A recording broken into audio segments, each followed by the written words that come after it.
Hello,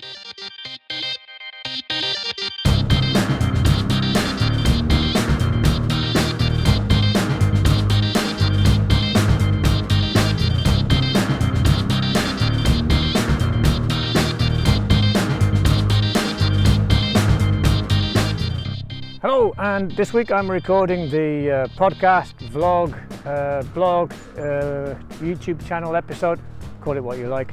This week's article is being filmed in an old Roman settlement that was next to the old Roman road that went from Astorga to Bordeaux.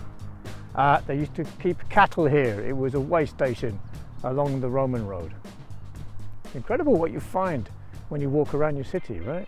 Hello, and here is this week's question. I'm going to record that question again. I've got to wait for the dog to shut up. Hello, and here is this week's question. Can ancient philosophy help us in modern times of uncertainty?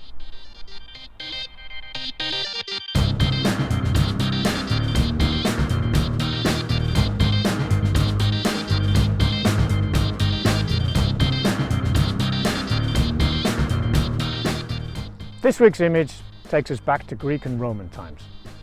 In 1675, Isaac Newton famously wrote, "If I have seen further than others, it is by standing upon the shoulders of giants." And so it is for much of modern thinking, with Greek and Roman philosophers from over 2,000 years ago providing the bedrock for the development of Western science and philosophy. In recent years, one particular brand of ancient philosophy, Stoicism, has been making a comeback.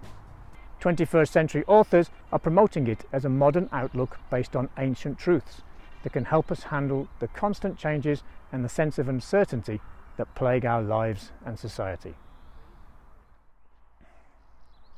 We often come across Stoic philosophy without realizing it. One of the defining moments in my life happened when I was 20 years old, during a week-long training course to become a door-to-door salesman in Nashville, Tennessee. Maintaining the motivation and discipline required to go out onto the streets every day and knock on unwelcoming doors come rain or shine is notoriously difficult. Our instructors kept coming back to the same message. Concentrate on the things that you can control. Don't worry about the rest. If it's raining, focus on what is going to protect you from the rain. And when people are rude to you, move on. And make sure you smile when you ring the next doorbell.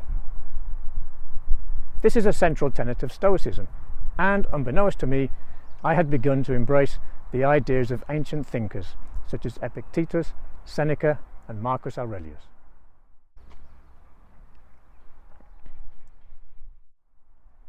Stoicism was founded by Zeno of Citium, who began to teach philosophy in the colonnade known as the Stoa Poikile, painted porch, in the Agora of Athens in 301 BC.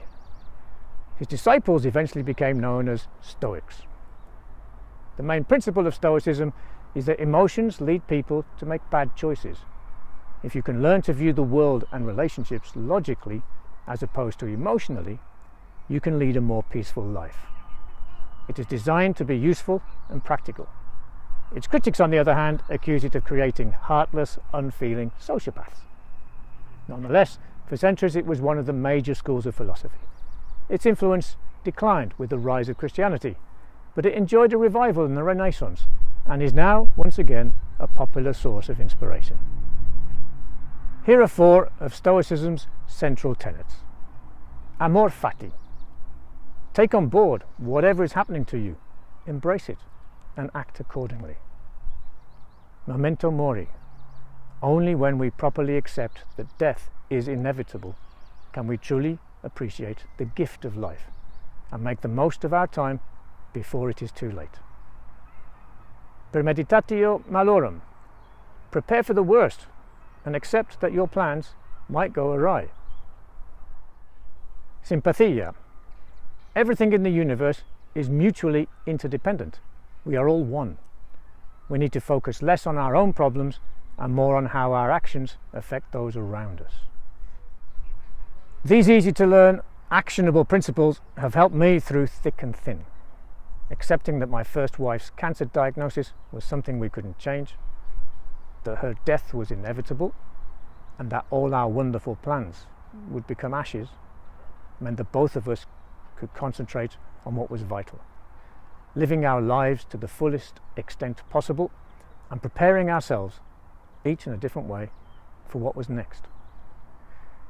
Marianne's struggle against cancer became a celebration of her life. I still grieve her passing to this day, but becoming a widower aged just 37 made me stronger, wiser, and significantly more useful to those around me. Essentially, it made me an optimistic pessimist. Life is full of shit, but we can still make it an amazing experience for ourselves and for those all around us.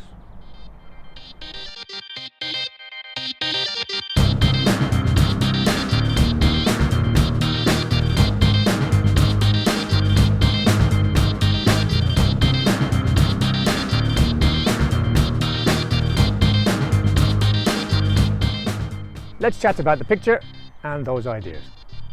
Number 1. Describe the picture in as much detail as possible. What is the woman thinking? Number 2. What different philosophies or ideologies do you know about? Number 3. Should philosophy be studied at school? If so, how? And if not, how should we teach ethics and morals? Number 4. Explain the 4 Stoic tenets described above in more detail. Number 5. Do you ever act stoically? Do you think that doing so means you lack feelings and passion?